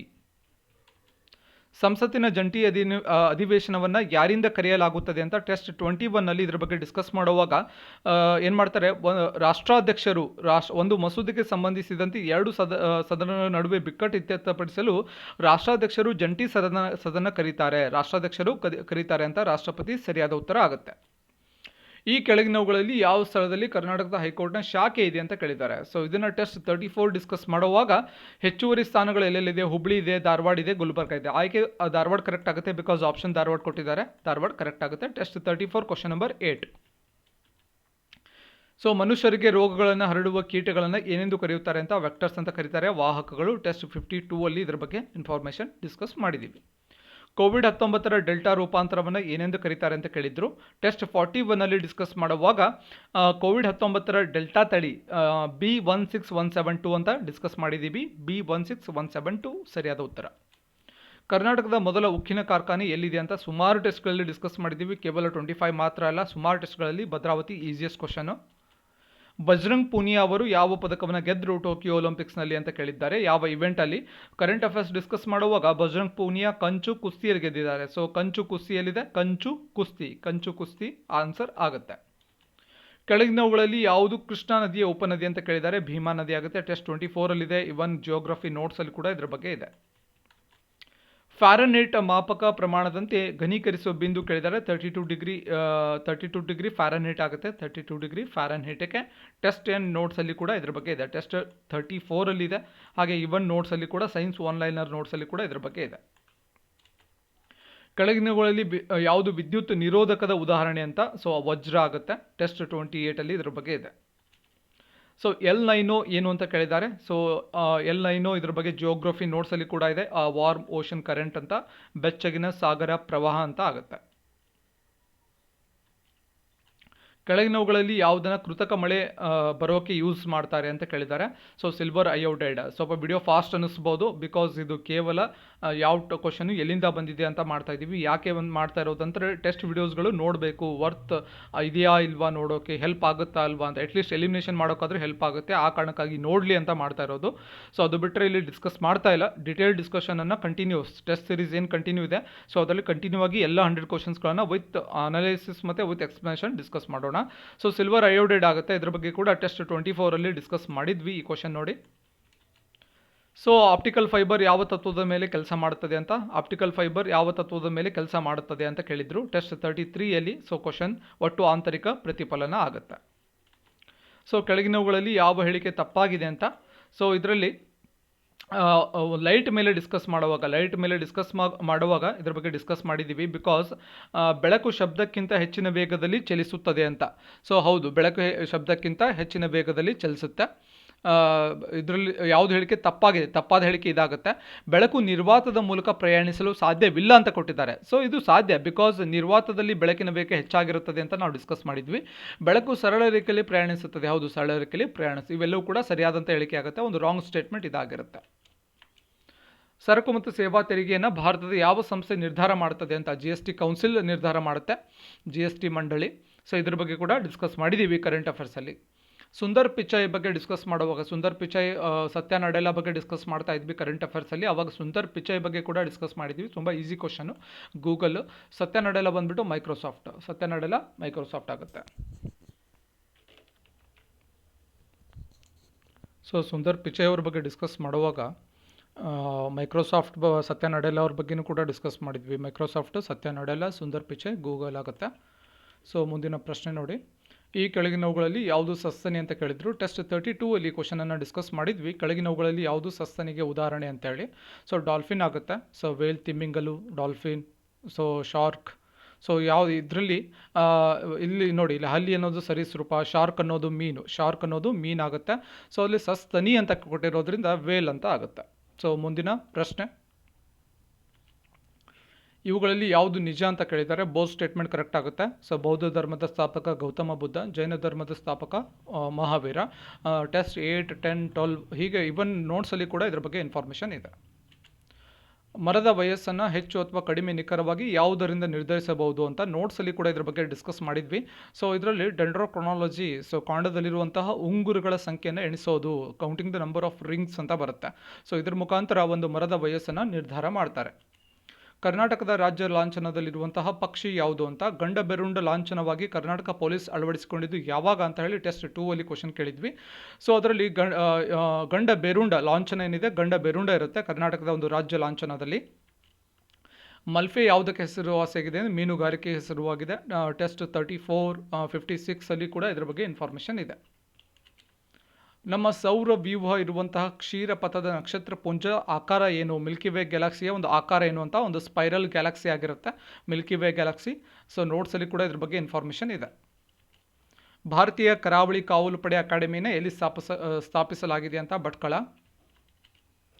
ಸೊ ಇವುಗಳಲ್ಲಿ ಯಾವ ಪಡೆಗಳು ಭಾರತ ಚೀನಾ ಗಡಿಯನ್ನು ರಕ್ಷಿಸುವಂಥ ಕಾರ್ಯವನ್ನು ನಿರ್ವಹಣೆ ಮಾಡುತ್ತೆ, CIPF. ಇದ್ರ ಬಗ್ಗೆ ಕೂಡ ಟೆಸ್ಟ್ ಐ ಥಿಂಕ್ 44 ಅಲ್ಲಿ ಇದ್ರ ಬಗ್ಗೆ ಡಿಸ್ಕಸ್ ಮಾಡಿದ್ದೀವಿ. ಟೆಸ್ಟ್ 44 ಅಲ್ಲಿ ಇವನ್ ಕರೆಂಟ್ ಅಫೇರ್ಸಲ್ಲಿ ಕೂಡ ಬಾರ್ಡರ್ ಸೆಕ್ಯೂರಿಟಿ ಫೋರ್ಸನ್ನು ಅಥವಾ ಇಂಡೋ ಟಿಬೇಟಿಯನ್ ಬಾರ್ಡರ್ ಪೊಲೀಸ್ ಬಗ್ಗೆ ಡಿಸ್ಕಸ್ ಮಾಡುವಾಗ, ಇಂಡೋ ಚೈನಾ ವಾರ್ ಬಗ್ಗೆ ಡಿಸ್ಕಸ್ ಮಾಡುವಾಗ ಇದ್ರ ಕೂಡ ಡಿಸ್ಕಸ್ ಮಾಡಿರ್ತೀವಿ. ಭಾರತದಲ್ಲಿ ಹಣಕಾಸು ನೀತಿಯನ್ನು ಯಾರಿಂದ ರೂಪಿಸ್ತಾರೆ ಅಂತ ಕೇಳಿದ್ದಾರೆ. ಅದನ್ನು RBI ರೂಪಿಸುತ್ತೆ. ಇದ್ರ ಬಗ್ಗೆ ಟೆಸ್ಟ್ 34 ಅಲ್ಲಿ ರೇಪೋ ದರ ಮತ್ತು ರಿವರ್ಸ್ ರೇಪೋ ದರದ ಬಗ್ಗೆ ಡಿಸ್ಕಸ್ ಮಾಡುವಾಗ ಎಕ್ಸ್ಪ್ಲನೇಷನಲ್ಲಿ ಇದ್ರ ಬಗ್ಗೆ ಹೇಳ್ತೀವಿ. ಸೊ ಇಲ್ಲಿ ಹಣಕಾಸು ನೀತಿ ಇದು RBI ನಿರ್ಧಾರ ಮಾಡುತ್ತೆ. RBI ಅನುಸರಿಸುವಂಥ ನೀತಿಯನ್ನು ಹಣಕಾಸು ನೀತಿ ಅಂತ ಕರೀತಾರೆ. ಭಾರತದ ರಾಷ್ಟ್ರಪತಿಯ ದೋಷಾರೋಪಣೆ ವಿಧಾನವನ್ನು ಯಾವ ರಾಷ್ಟ್ರದಿಂದ ಅಳವಡಿಸಿಕೊಳ್ಳಲಾಗಿದೆ ಅಂತ, USA. ಇದ್ರ ಬಗ್ಗೆ ಕೂಡ ನೋಟ್ಸಲ್ಲಿದೆ. ವೈಫೈ ಉಪಯೋಗಿಸೋದು ಇನ್ಫ್ರಾರೆಡ್ ಕಿರಣಗಳನ್ನು. ಸೊ ಇನ್ಫ್ರಾರೆಡ್ ಬಗ್ಗೆ ಡಿಸ್ಕಸ್ ಮಾಡುವಾಗ ಬೇರೆ ಕ್ವಶನ್ ಬೇರೆ ಇದೆ ಟೆಸ್ಟ್ 28 ಅಲ್ಲಿ. ಅದರಲ್ಲಿ ಒಂದು ಸೆಕ್ಯೂರಿಟಿ ಕ್ಯಾಮ್ರಾಸ್ಗಳಲ್ಲಿ LED ಯೂಸ್ ಮಾಡ್ತೀವಿ, ಅದು ಯಾವುದ್ರ ತತ್ವದ ಮೇಲೆ ಕೆಲಸ ಮಾಡುತ್ತೆ ಅಂತ ಕೇಳಿದ್ವಿ. IR waves, infrared waves. So infrared ವೇವ್ಸ್ದು ವೈಫೈಲಿ ಕೂಡ ಯೂಸ್ ಮಾಡ್ತಾರೆ. ಇವನ್ ಒಂದು ಇಮೇಜಿಂಗ್ ಕ್ಯಾಮ್ರಾಗಳಲ್ಲಿ ಕೂಡ ಯೂಸ್ ಮಾಡ್ತಾರೆ. ಗಾಂಜಾ ಯಾವುದರ ಉತ್ಪತ್ತಿ ಅಂತ ಕೇಳಿದ್ದಾರೆ. ಸೊ ಗಾಂಜಾ ಸಸ್ಯ ಆಗುತ್ತೆ. ಸೊ ಇವನ್ ಇದರ ಬಗ್ಗೆ ಅಫೀಮು ಗಸಗಸೆ ಕೂಡ ಆನ್ಸರ್ ಆಗಬಹುದು. ಸೊ ಐ ಥಿಂಕ್ ಗಾಂಜಾ ಸಸ್ಯ ಅಫಿಷಿಯಲ್ ಕೀ ಆನ್ಸರ್ ಬಗ್ಗೆ ಬಿಟ್ಟ ಮೇಲೆ ಇದ್ರ ಬಗ್ಗೆ ಗೊತ್ತಾಗುತ್ತೆ. ಒಂದು ಸ್ವಲ್ಪ ಕನ್ಫ್ಯೂಸ್ ಇದೆ. ಕೆಳಗಿನವರಲ್ಲಿ ಯಾರು ಯಾವುದೇ ಸದನದ ಸದಸ್ಯರಾಗಿಲ್ಲದೆ ಸಂಸತ್ತಿನ 2 ಸದನಗಳ ಸಭೆಯಲ್ಲಿ ಭಾಗವಹಿಸ್ತಾರೆ ಅಂತ ಕೇಳಿದ್ದಾರೆ. Attorney general of India. Even ಇದರಲ್ಲಿ ಕಾನ್ಸ್ಟಿಟ್ಯೂಷನ್ ನೋಟ್ಸಲ್ಲಿ ಕೂಡ ಇದ್ರ ಬಗ್ಗೆ ಇದೆ. ಸೊ ಇಲ್ಲಿ ನೋಟ್ಸ್ ಅಂದ ತಕ್ಷಣ ಕೇವಲ ನಾವು ಮಾಡಿರೋ ನೋಟ್ಸ್ ಅಂತ ಅಲ್ಲ, ನೀವು ಬೇರೆ ಯಾವ ಬುಕ್ಸಲ್ಲಿ ಕೂಡ ಇನ್ಫಾರ್ಮೇಷನ್ ಸಿಗುತ್ತೆ. ಇವನ್ PS ಗಂಗಾಧರ್ ಸರ್ ಅವರ ಒಂದು ಬುಕ್ ಇದೆ. ಸೊ ಕಾನ್ಸ್ಟಿಟ್ಯೂಷನ್ ಮೇಲೆ ತುಂಬ ಒಳ್ಳೆಯ ಪುಸ್ತಕ. ಆ ಒಂದು ಪುಸ್ತಕ ತಗೊಂಡೇ ನಾವು ನೋಟ್ಸ್ ಮಾಡಿರೋದು. ಸೊ ಅದ್ರ ಬಗ್ಗೆ ಕೂಡ ನೀವು ನೋಡ್ಕೋಬೋದಾಗುತ್ತೆ PS ಗಂಗಾಧರ್ ಸರ್ ಅವರ ಒಂದು ಕಾನ್ಸ್ಟಿಟ್ಯೂಷನ್ ಬುಕ್ಕಲ್ಲಿ. ಟೋಕಿಯೋ ಒಲಿಂಪಿಕ್ಸ್ನಲ್ಲಿ ರಷ್ಯಾ ದೇಶ ಯಾವ ಹೆಸರಿನಿಂದ ಭಾಗವಹಿಸಿತ್ತು ಅಂತ ಕೇಳಿದ್ದಾರೆ. ಕರೆಂಟ್ ಅಫೇರ್ಸ್ ಡಿಸ್ಕಸ್ ಮಾಡುವಾಗ ಇದ್ರ ಬಗ್ಗೆ ಡಿಸ್ಕಸ್ ಮಾಡಿದ್ದೀವಿ, USSR ಅಂತ ಹೇಳಿ. ಸೊ ಇದ್ರ ಬಗ್ಗೆ ಕೂಡ ನೀವು ಕರೆಂಟ್ ಅಫೇರ್ಸಲ್ಲಿ, ಟೋಕಿಯೋ ಒಲಿಂಪಿಕ್ಸ್ ಕರೆಂಟ್ ಅಫೇರ್ಸಲ್ಲಿ ನೋಡ್ಕೋಬೋದು. GDPಯ ಪೂರ್ಣ ರೂಪ ಏನು ಅಂತ, GDPಯ ಪೂರ್ಣ ರೂಪ ಗ್ರಾಸ್ ಡೊಮೆಸ್ಟಿಕ್ ಪ್ರಾಡಕ್ಟ್ ಅಂತ ಆಗುತ್ತೆ, ಗ್ರಾಸ್ ಡೊಮೆಸ್ಟಿಕ್ ಪ್ರಾಡಕ್ಟ್ ಅಂತ. ಈ ಕೆಳಗಿನವಲ್ಲಿ ಯಾವುದು ಗ್ರ್ಯಾಂಡ್ ಸ್ಲ್ಯಾಮ್ ಅಲ್ಲ ಅಂತ ಕೇಳಿದರೆ, ಡೇವಿಸ್ ಕಪ್ ಅನ್ನೋದು ಗ್ರ್ಯಾಂಡ್ ಸ್ಲ್ಯಾಮ್ ಆಗೋದಿಲ್ಲ. ಕರೆಂಟ್ ಅಫೇರ್ಸಲ್ಲಿ ಇದ್ರ ಬಗ್ಗೆ ಡಿಸ್ಕಸ್ ಮಾಡಿರ್ತೇವೆ. ಸುನಾಮಿಗಳು ಯಾವುದರಿಂದ ಉಂಟಾಗೋದಿಲ್ಲ ಅಂತ ಕೇಳಿದ್ದಾರೆ. So ಭೂಕಂಪಗಳಿಂದ tsunami ಉಂಟಾಗೋದಿಲ್ಲ. ನೀಲಗಿರಿ ಬೆಟ್ಟಗಳ ಅತಿ ಎತ್ತರದ ಶಿಖರ ಯಾವುದು ಅಂತ, ಅನೈಮುಡಿ. ಆರ್ಸೆನಿಕ್ ಕೆಳಗಿನವುಗಳಲ್ಲಿ ಯಾವುದರ ವಿಧ ಅಂತ, ಇದೊಂದು ಭಾರವಾದ ಲೋಹ ಆಗುತ್ತೆ. ಟೆಸ್ಟ್ 24 ಅಲ್ಲಿ ಇದ್ರ ಬಗ್ಗೆ ಡಿಸ್ಕಸ್ ಮಾಡಿದ್ದೀವಿ. ಆರ್ಸೆನಿಕ್ಕಿನ ಒಂದು ರೋಗ ಕೂಡ ಬರುತ್ತೆ. ಸೊ ಯಾವ ರೋಗ ಅದನ್ನು ಕಮೆಂಟ್ ಸೆಕ್ಷನಲ್ಲಿ ಕಮೆಂಟ್ ಮಾಡಿ, ಬಿಕಾಸ್ ಟೆಸ್ಟ್ 24 ಅಲ್ಲಿ ಇದ್ರ ಬಗ್ಗೆ ಹೇಳಿರ್ತೀವಿ. ಸೊ ಇಲ್ಲಿ ಮೆಂಟಲ್ ಎಬಿಲಿಟಿ ಏನು ಕೊಟ್ಟಿದ್ದಾರಲ್ವ, ಮೆಂಟಲ್ ಎಬಿಲಿಟಿಗಳ ಬಗ್ಗೆ, ಇದನ್ನು ಮೆಂಟಲ್ ಎಬಿಲಿಟಿ ಸೀರೀಸಲ್ಲಿ ಕೂಡ ಎಕ್ಸಾಕ್ಟ್ ಕ್ವಶನ್ಸ್ ಇಲ್ಲ, ಇದೇ ರೀತಿ ಕ್ವಶನ್ಸ್ ಬಂದಿದೆ ಅಂತ ನಾನು ಹೇಳ್ತಾ ಇಲ್ಲ, ಸೇಮ್ ಮೆಥಡಲ್ಲಿ ಕೂಡ ಸಾಲ್ವ್ ಮಾಡಿದ್ದೀವಿ. ಸುಮಾರು ಒಂದು 34 ಮೆಂಟಲ್ ಎಬಿಲಿಟಿ ಕ್ವಶನ್ಸ್ ಏನೋ 34 ಮೆಂಟಲ್ ಎಬಿಲಿಟಿ ಕ್ಲಾಸಸ್ ಮಾಡಿರ್ತೀವಿ. ಸೊ ಅದರಲ್ಲಿ ಎಕ್ಸಾಕ್ಟ್ ಆಗಿ ಇರಲ್ಲ. ಸೊ ಈ ಟೈಪ್ ಆಫ್ ಕ್ವಶನ್ಸ್ಗಳನ್ನ ಡಿಸ್ಕಸ್ ಮಾಡಿದ್ದೀವಿ. ನೀವು ಬೇಕಾದರೆ ಒಂದ್ಸಲ ವಾಚ್ ಮಾಡ್ಬೋದು. ಕೆಳಗಡೆ ಡಿಸ್ಕ್ರಿಪ್ಷನಲ್ಲಿ ನಾನು ಲಿಂಕ್ ಕೊಟ್ಟಿರ್ತೀನಿ. ಸೊ RK ಲಕ್ಷ್ಮಣ್ ಕಾರ್ಟೂನಿಸ್ಟ್ ಆಗಿದ್ರು, ಒಬ್ಬ ವ್ಯಂಗ್ಯ ಚಿತ್ರಕಾರ. ಸೊ ಇದು ಕೂಡ ಮೆಂಟಲ್ ಎಬಿಲಿಟಿ ಕ್ವಶನ್ ಆಗಿರುತ್ತೆ. ಇದ್ರ ಬಗ್ಗೆ ನೆಕ್ಸ್ಟ್ ಇದೇ ಒಂದು ಕ್ವಶನನ್ನು ಮೆಂಟಲ್ ಎಬಿಲಿಟಿ ಸಿರೀಸಲ್ಲಿ ವಿತ್ ಎಕ್ಸ್ಪ್ಲನೇಷನ್ ನಾವು ಡಿಸ್ಕಸ್ ಮಾಡೋಣ. ಸೊ ಇದು ಕೂಡ ಮೆಂಟಲ್ ಎಬಿಲಿಟಿ ಕ್ವಶನ್ ಆಗಿರುತ್ತೆ. ಸೊ ಇದು ಕೂಡ ಮೆಂಟಲ್ ಎಬಿಲಿಟಿ ಕ್ವಶನ್ ಆಗಿರುತ್ತೆ. ಸೊ ಇದು ಕೂಡ ಟೆಸ್ಟಲ್ಲಿದೆ. ಮೆಂಟಲ್ ಎಬಿಲಿಟಿ ಕ್ವಶನ್ಸ್ ಏನು ಸಪ್ರೇಟ್ ಒಂದು ಪ್ಲೇ ಲಿಸ್ಟ್ ಇದೆ, ಡಿಸ್ಕ್ರಿಪ್ಷನ್ ಚೆಕ್ ಮಾಡ್ಬೋದು. ಮೆಂಟಲ್ ಎಬಿಲಿಟಿ ಒಂದು ಸಿರೀಸ್ ಇದೆ, ಹಾಗೆ ಟೆಸ್ಟ್ ಸಿರೀಸ್ ಇದೆ, ಡಿಸ್ಕ್ರಿಪ್ಷನೆಲ್ಲ ನಾನು ಲಿಂಕ್ ಹಾಕಿರ್ತೀನಿ, ಅಲ್ಲಿಂದ ಕೂಡ ನೀವು ನೋಡ್ಕೋಬೋದಾಗುತ್ತೆ.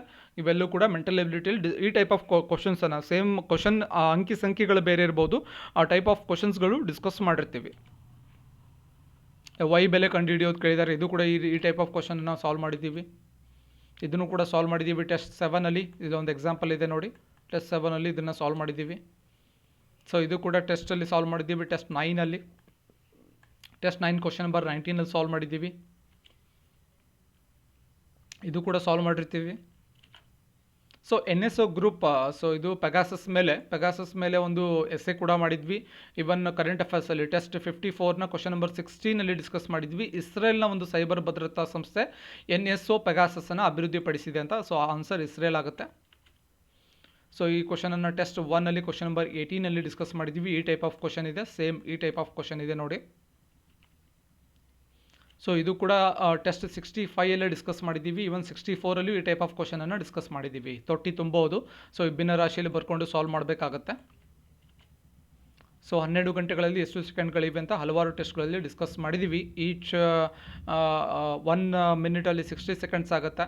ಅದೇ ರೀತಿ 60 ಮಿನಿಟ್ಸಲ್ಲಿ 3600 ಸೆಕೆಂಡ್ಸ್ ಆಗುತ್ತೆ. ಮಲ್ಟಿಪ್ಲೈ ಮಾಡ್ಕೊಂಡು ಹೋದರೆ ಆನ್ಸರ್ ಸಿಗುತ್ತೆ.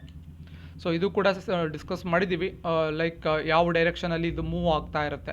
ಸೊ ಇದು ಈ ಡೈರೆಕ್ಷನ್ ಇದೆ, ನೆಕ್ಸ್ಟು ಈ ಕಡೆ ಬರುತ್ತೆ, ಆ್ಯಂಟಿ ಕ್ಲಾಕ್ ವೈಸ್ ಬರುತ್ತೆ, ನೆಕ್ಸ್ಟ್ ಈ ಕಡೆ ಬರುತ್ತೆ. ಸೊ ಈ ಕಡೆ ಯಾವ್ದು ಬರುತ್ತೆ ಇದು ಆನ್ಸರ್ ಆಗುತ್ತೆ. ಇದು ನಂಬರ್ ಸೀರೀಸ್ ಆಗುತ್ತೆ. ಟೆಸ್ಟ್ 4ಅಲ್ಲಿ ಡಿಸ್ಕಸ್ ಮಾಡಿದ್ದೀವಿ. ಸೊ GVP ಕಮಿಟಿ, ಸೊ ಭಾಷಾ ಆಧಾರದ ಮೇಲೆ ಹೊಸ ರಾಜ್ಯಗಳ ರಚನೆ ಸಂಬಂಧಿಸಿದೆ. ಸುಮಾರು ಟೆಸ್ಟ್ಗಳಲ್ಲಿ, ಕೇವಲ ಒಂದಂತಲ್ಲ, ಸುಮಾರು 4-5 ಟೆಸ್ಟ್ಗಳಲ್ಲಿ ಇದ್ರ ಬಗ್ಗೆ ಡಿಸ್ಕಸ್ ಮಾಡಿದ್ದೀವಿ. ಇವನ್ ಕಾನ್ಸ್ಟಿಟ್ಯೂಷನ್ ನೋಟ್ಸಲ್ಲಿ ಕೂಡ ಈ ಪಾಯಿಂಟ್ ಇದೆ. ಲಕ್ನೋ ದಂಗೆ ಯಾರು ನೇತೃತ್ವದಲ್ಲಿತ್ತು ಅಂತ ಟೆಸ್ಟ್ 24 ಕ್ವಶನ್ ನಂಬರ್ 3ಯಲ್ಲಿ ಬೇಗಂ ಹಜರತ್ ಮಹಲ್ ಆಗುತ್ತೆ. ಬೇಗಂ ಹಜರತ್ ಮಹಲ್. ಆಫ್ರಿಕಾದ ಅತಿ ಎತ್ತರದ ಕಿಲ್ ಮಿಂಜಾರೋ ಪರ್ವತ ಯಾವ ದೇಶದಲ್ಲಿದೆ ಅಂತ ಕೇಳಿದ್ದಾರೆ. ಇದ್ರ ಬಗ್ಗೆ ಕೂಡ ನೋಟ್ಸಲ್ಲಿದೆ, ಯಾವುದು ಜಿಯೋಗ್ರಫಿ ನೋಟ್ಸಲ್ಲಿ ಇದ್ರ ಬಗ್ಗೆ ಇದೆ. ಸೊ ಎಲ್ಲ 100 ಕ್ವಶನ್ಸ್ಗಳನ್ನು ಇನ್ನೊಂದು ಸಲ ನಾವು ಏನು ಟೆಸ್ಟ್ ಸೀರೀಸ್ ಕಂಟಿನ್ಯೂ ಇರುತ್ತೆ, ಎಲ್ಲ ಕ್ವಶನ್ಸ್ಗಳನ್ನು ವಿತ್ ಎಕ್ಸ್ಪ್ಲನೇಷನ್ ಮತ್ತೆ ಡಿಸ್ಕಸ್ ಮಾಡೋಣ. ಜಸ್ಟ್ ಯಾವ ಕ್ವಶನ್ ಎಲ್ಲಿಂದ ಬಂದಿದೆ ಅಂತ ಜಸ್ಟ್, ಯಾಕಂತಂದರೆ ನಾನು ಇನ್ನೊಂದು ಸಲ ಹೇಳ್ತಾ ಇದ್ದೀನಿ, ಟೆಸ್ಟ್ಗಳು ಡೈಲಿ ನೋಡೋದ್ರಿಂದ ನಿಮಗೆ ಒಂದು ರಿಫ್ರೆಶ್ ಆಗುತ್ತೆ ಮತ್ತು ರಿವಿಷನ್ ಕೂಡ ಆಗುತ್ತೆ. ಸೊ ಸೇಮ್ ಕ್ವಶನ್ 93 ಕ್ವಶನ್ ಇದೆ. ಇದು ಆ್ಯಕ್ಚುಲಿ IAS 2021ನಲ್ಲಿ ಕ್ವಶನ್ ಬಂದಿದೆ, ಮೊನ್ನೆ ಕ್ವಶನ್. ಇದು ಇವನ್ ಟೆಸ್ಟ್ 65ಯಲ್ಲಿ ಕೂಡ ಕ್ವಶನ್ ನಂಬರ್ 9ಅಲ್ಲಿ 26 ಜನವರಿ 1951ರಂದು ಭಾರತದ ನಿಖರವಾದ ಸಾಂವಿಧಾನಿಕ ಸ್ಥಿತಿ ಏನಾಗಿತ್ತು ಅಂತ ನಾವು ಡಿಸ್ಕಸ್ ಮಾಡಿದ್ವಿ. ಸೊ ಸುಮಾರು ಜನ ರೈಟ್ ಮಾಡಿದ್ದಾರೆ ಅಂತ ಅಂದ್ಕೊಳ್ಳೋಣ, ಯಾಕಂತಂದರೆ ಒಂದು ಸಾರ್ವಭೌಮ ಪ್ರಜಾಸತ್ತಾತ್ಮಕ ಗಣರಾಜ್ಯ ಆನ್ಸರ್ ಆಗುತ್ತೆ. ಒಂದು ಸಾರ್ವಭೌಮ ಪ್ರಜಾಸತ್ತಾತ್ಮಕ ಗಣರಾಜ್ಯ ಆನ್ಸರ್ ಆಗುತ್ತೆ. ಸೊ ಇವುಗಳಲ್ಲಿ ಯಾವುದು ಯಕ್ಷಗಾನದ ಒಂದು ರೂಪ ಅಂತ, ಸೊ ಅದಕ್ಕೆ ತೆಂಕುತಿಟ್ಟು ಸರಿಯಾದ ಉತ್ತರ ಆಗುತ್ತೆ. ತೆಂಕುತಿಟ್ಟು ಯಕ್ಷಗಾನದ ಒಂದು ರೂಪ ಆಗುತ್ತೆ. ಟೆಸ್ಟ್ 54ಅಲ್ಲಿದೆ. ಇವನ್ ಟೆಸ್ಟ್ 18ನಲ್ಲಿ ಕೂಡ ಇದ್ರ ಬಗ್ಗೆ ಇದೆ. ಯಕ್ಷಗಾನ ಕಲೆ ಬಗ್ಗೆ ಡಿಸ್ಕಸ್ ಮಾಡುವಾಗ ಇದ್ರ ಬಗ್ಗೆ ಹೇಳಿರ್ತೀವಿ. ವಿಜಯನಗರದ ಸಾಮ್ರಾಜ್ಯದ ಯಾವಾಗ ಸ್ಥಾಪನೆ ಆಯಿತು ಅಂತ ಸುಮಾರು ಟೆಸ್ಟ್ಗಳಲ್ಲಿ ಇದ್ರ ಬಗ್ಗೆ ಡಿಸ್ಕಸ್ ಮಾಡಿದ್ದೀವಿ. ರಿಟ್ಗಳನ್ನು ಹೊರಡಿಸುವಂಥ ಹೈಕೋರ್ಟ್ನ ಅಧಿಕಾರ ಯಾವುದು ಅಡಿ ಬರುತ್ತೆ ಅಂತ 226 ಆರ್ಟಿಕಲ್ 14 ಕ್ವಶನ್ನು. Test 24 14 question. ರಾಜ್ಯದ ಮುಖ್ಯಮಂತ್ರಿ ಆಗೋದಕ್ಕೆ ಕನಿಷ್ಠ ವಯಸ್ಸೆಷ್ಟು ಅಂತ 25 ವರ್ಷ. ತುಂಬ ಸಿಂಪಲ್ ಕ್ವಶನ್. ಈ ಕೆಳಗಿನವುಗಳಲ್ಲಿ ಕರ್ನಾಟಕದಲ್ಲಿ ನಡೆಯುವಂಥ ಎಮ್ಮೆ ಊಟದ ಸ್ಪರ್ಧೆ ಏನು ಅಂತ ಕಂಬಳ. ಜಲ್ಲಿಕಟ್ಟು ಬಂದುಬಿಟ್ಟು ತಮಿಳ್ನಾಡು ಜಲ್ಲಿಕಟ್ಟು ಆಗುತ್ತೆ. ಕರೆಂಟ್ ಅಫೇರ್ಸಲ್ಲಿದೆ, ಸುಮಾರು ಸಲ ಡಿಸ್ಕಸ್ ಮಾಡಿದ್ದೀವಿ. ಸೊ ಇಷ್ಟೆಲ್ಲವೂ ಕೂಡ ಜಾಯಿಂಟ್ ಟು ಲರ್ನಲ್ಲಿ ಡಿಸ್ಕಸ್ ಮಾಡಿದಂತಹ ಒಂದು ಟೆಸ್ಟ್ ಸಿರೀಸ್ ಆಗಿರ್ಬೋದು, ನೋಟ್ಸ್ ಆಗಿರ್ಬೋದು, ಕರೆಂಟ್ ಅಫೇರ್ಸ್ ಆಗಿರ್ಬೋದು, ಎಲ್ಲ ಒಂದು ಸೋರ್ಸ್ಗಳಿಂದ ಡೈರೆಕ್ಟ್ಲಿ ಆರ್ ಇಂಡೈರೆಕ್ಟ್ಲಿ ಪ್ರಶ್ನೆಗಳು ಬಂದಿರುತ್ತೆ. ಸೊ ಯಾಕೆ ಟೆಸ್ಟ್ ವಿಡಿಯೋಸ್ಗಳು ನೋಡಬೇಕು ಎವ್ರಿ ಡೇ ಅಂತ, ಇನ್ನೂ ನೀವು ಅಂತಲ್ಲ, ಬೇರೆ ಬುಕ್ಕಿಂದ ಕೂಡ ನೀವು MCQಸ್ಗಳನ್ನು ಸಾಲ್ವ್ ಮಾಡ್ಬೋದು. ಬಟ್ ಸಾಲ್ವ್ ಮಾಡೋದು ಕೇವಲ ಕ್ವಶನ್ ಆ್ಯಂಡ್ ಆನ್ಸರ್ ನೋಡ್ಕೊಂಡು ಹೋಗಬೇಡಿ, ವಿತ್ ಎಕ್ಸ್ಪ್ಲನೇಷನ್ ನೋಡ್ಕೊಳ್ಳಿ. ವಿತ್ ಎಕ್ಸ್ಪ್ಲನೇಷನ್ ಅನಾಲೈಸಿಸ್ ಮಾಡಿ. ನಾನು ಡಿಸ್ಕ್ರಿಪ್ಷನಲ್ಲಿ ಎಲ್ಲ ಟೆಸ್ಟ್ಗಳ ಲಿಂಕನ್ನು ಕೊಟ್ಟಿರ್ತೀನಿ, ಪ್ಲೇಲಿಸ್ಟ್ ಲಿಂಕ್ ಕೊಟ್ಟಿರ್ತೀನಿ, ಇವನ್ ಕರೆಂಟ್ ಅಫೇರ್ಸ್ ಲಿಂಕ್ ಹಾಕಿರ್ತೀನಿ, ಮೆಂಟಲ್ ಎಬಿಲಿಟಿ ಲಿಂಕ್ ಹಾಕಿರ್ತೀನಿ. ದಯವಿಟ್ಟು ಮುಂದಿನ ಒಂದು ಎಕ್ಸಾಮ್ಸ್ಗೆ ಯಾರ್ಯಾರು ಪ್ರಿಪೇರ್ ಆಗ್ತಾ ಇದ್ದೀರಾ ಇವತ್ತಿಂದ ಪ್ರತಿದಿನ ಒಂದು ಟೆಸ್ಟ್ ವಿಡಿಯೋಸ್ನ ನೋಡಿಕೊಂಡು ಪ್ರಿಪೇರ್ ಆಗಿ. ಮಾರ್ನಿಂಗ್ ಏನು ಮಾಡಿ, ಮಾರ್ನಿಂಗ್ ನೀವು 4-5 ಅವರ್ಸ್ ಥಿಯರಿಯನ್ನು ಓದಿ. ಮಾರ್ನಿಂಗ್ 4-5 ಅವರ್ಸ್ ಥಿಯರಿನ ಓದಿ. ಈವ್ನಿಂಗ್ 1 ಅವರ್ 2 ಟೆಸ್ಟ್ ವಿಡಿಯೋ ನೋಡಿ. 2 ಟೆಸ್ಟ್ ವಿಡಿಯೋ ಫಸ್ಟಿಂದ ನೋಡ್ಕೊಂಡು ಬನ್ನಿ. ಇನ್ನು ಕಟ್ ಆಫ್ ಅಂಕಗಳ ಕುರಿತು ಮಾತಾಡೋಣ. ಸೊ ಸುಮಾರು ಜನಕ್ಕೆ ಒಂದು ಕಟ್ ಆಫ್ ಅಂಕಗಳು ಎಷ್ಟೆಷ್ಟಿದೆ ಅಂತ ಹೇಳಿ ಡೌಟ್ ಇದೆ.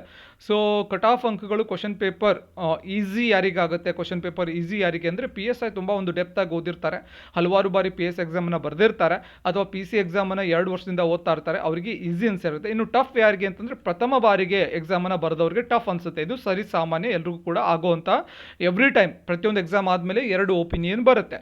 ಈಸಿ ಯಾರಿಗೆ ಅಂತಂದರೆ ತುಂಬ ಒಂದು ಡೆಪ್ತ್ ಓದೋರಿಗೆ, ಟಫ್ ಯಾರಿಗೆ ಅಂದರೆ ಒಂದು 2 ತಿಂಗಳೇ ಅಷ್ಟೇ ಓದಿ ಎಕ್ಸಾಮ್ಗೆ ಹೋದವ್ರಿಗೆ ಸ್ವಲ್ಪ ಟಫ್ ಅನ್ನಿಸ್ಬೋದು. ಸೊ ಕಟ್ ಆಫ್ ಅಂಕಗಳು depends on number of attempt depend ಆಗುತ್ತೆ, ನಿಮ್ಮ ಒಂದು ಕೆಟಗರಿ ಡಿಪೆಂಡ್ ಆಗುತ್ತೆ, ನಿಮಗಿರುವಂತಹ ರಿಸರ್ವೇಷನ್ ಡಿಪೆಂಡ್ ಆಗುತ್ತೆ. ಹಾಗೆ ನಿಮಗೆ ಏನೇನೋ ಒಂದು ರಿಸರ್ವೇಷನ್ ಇದೆ, HK ಇದೆ, ಅಥವಾ ಒಂದು ರೂರಲ್ ಕನ್ನಡ ಮೀಡಿಯಂ ಡಿಪೆಂಡ್ ಆಗುತ್ತೆ. ಬಟ್ ಸೇಫರ್ ಸೈಡ್, ಅದು ಅಪಾರ್ಟ್ ಫ್ರಮ್ ಕೆಟಗರಿ ಎಲ್ಲ ಬಿಟ್ಟು ನೋಡೋದಾದರೆ safer side however more than 65 to 70 marks good score. ಇಲ್ಲ ನಾನು ಪ್ಯೂರ್ GM ಇದ್ದೀನಿ, ನಂದು ಜನರಲ್ ಮೆರಿಟ್ ಬಿಟ್ಟು ಏನೂ ಇಲ್ಲ ನಂದು ಅಂತಂದರೆ more than 75 is A good score, best score, more than 75. So ಇದಕ್ಕಿಂತ ಕಡಿಮೆ ಬಂದವರು ಇಲ್ಲ ನಮ್ದು ಆಗಲ್ಲ ಅಂತ ಅನ್ಕೋಬೇಡಿ, ಇದು ಜಸ್ಟ್ ಪ್ರಿಡಿಕ್ಷನ್ ಮಾತ್ರ ಆಗಿರುತ್ತೆ. ನಮ್ಮದು ಕೂಡ ಪ್ರಿಡಿಕ್ಷನ್, ನಾವು ಕೂಡ 100% ಹೇಳೋಕ್ಕಾಗಲ್ಲ. ಸೊ ಡಿಪೆಂಡ್ಸ್ ಆನ್ ಆ ಒಂದು ನಂಬರ್ ಆಫ್ ಸೀಟ್ಸ್ ಅವೈಲೇಬಲ್ ಇರುವಂತಹ ಡಿಸ್ಟ್ರಿಕ್ಟ್ ಆಗಿರ್ಬೋದು, ಕೆಟಗರಿ ಆಗಿರ್ಬೋದು, ರಿಸರ್ವೇಷನ್ ಆಗಿರ್ಬೋದು, ಎಲ್ಲವೂ ಕೂಡ ಡಿಪೆಂಡ್ ಆಗಿರುತ್ತೆ. ಬಟ್ 65 ಮೇಲೆ ಯಾರ್ಯಾರು ಸ್ಕೋರ್ ಇದೆ ಎಲ್ಲರೂ ಕೂಡ ಒಂದು ಆರಾಮಾಗಿ ನೀವು ಹೋಪ್ಸ್ ಇಟ್ಕೋಬೋದು. ಬಿಲೋ 60 ಹೋಪ್ಸ್ ಇಟ್ಕೊಳ್ಳೋಕ್ಕಾಗಲ್ಲ. ಮೋರ್ ದೆನ್ 65 ಬೆಸ್ಟ್ ಸ್ಕೋರ್ ಆಗುತ್ತೆ. GM ಅಲ್ಲಿರೋರು ಮೋರ್ ದೆನ್ 75, ಪ್ಯೂರ್ GM, ಯಾವುದೇ ರೀತಿಯಾದಂಥ ರಿಸರ್ವೇಷನ್ ಇಲ್ಲ ಅನ್ನೋರು 75 ಮೇಲೆ ಹೋಪ್ಸ್ ಇಟ್ಕೋಬೋದು. ಸೊ ಇಷ್ಟು ಕಟ್ ಆಫ್ ಆಗಿರುತ್ತೆ ಮತ್ತು ಇವತ್ತಿನ ಡಿಸ್ಕಷನ್ ಕೂಡ ಆಗಿರುತ್ತೆ, ಎಲ್ಲಿಂದ ಏನೇನು ಬಂದಿದೆ. ಸೊ ಐ ಹೋಪ್, ಯಾಕೆ ಈ ವಿಡಿಯೋ ಮಾಡಿದ್ದೇನು, ಪರ್ಪಸ್ ಏನು ಅಂತಂದರೆ ಮುಂದಿನ ಒಂದು ಎಕ್ಸಾಮ್ಸ್ಗಳಿಗೆ ಪ್ರಿಪೇರ್ ಆಗೋರಿಗೆ ಹೆಲ್ಪ್ ಆಗಲಿ, ಇವತ್ತಿನಿಂದ ಯಾವ ರೀತಿ ಓದಬೇಕಂತ ಒಂದು ಐಡಿಯಾ ಮಾಡ್ಕೊಳ್ಳಿ. ಯಾರಾದರೂ ಈ ವಿಡಿಯೋನ ಫ್ರೆಶ್ ಆಗಿ ನೋಡ್ತಾ ಇದ್ರೆ, ಸೊ ಫ್ರೆಷರ್ಸ್ ಇದ್ದು ನೆಕ್ಸ್ಟ್ ಒಂದು ಎಕ್ಸಾಮ್ಗಳಿಗೆ ಪ್ರಿಪೇರ್ ಆಗ್ತಾ ಇದ್ರೆ, ದಯವಿಟ್ಟು 6 to 12 ಬುಕ್ಸ್ಗಳನ್ನು ನೀಟಾಗಿ ಓದಿ, ಅದರ ಜೊತೆಗೆ ಜಾಯಿನ್ ಟು ಲರ್ನ್ ಯೂಟ್ಯೂಬ್ನ ಒಂದು ಟೆಸ್ಟ್ ವಿಡಿಯೋಸ್ಗಳನ್ನು ನೋಡಿ ಅಂತ ಹೇಳ್ತಾ ಮತ್ತೆ ಮುಂದಿನ ಸೆಷನಲ್ಲಿ ಮತ್ತೊಂದು ವಿಷಯದ ಕುರಿತು ಮಾತನಾಡೋಣ. ಧನ್ಯವಾದಗಳು.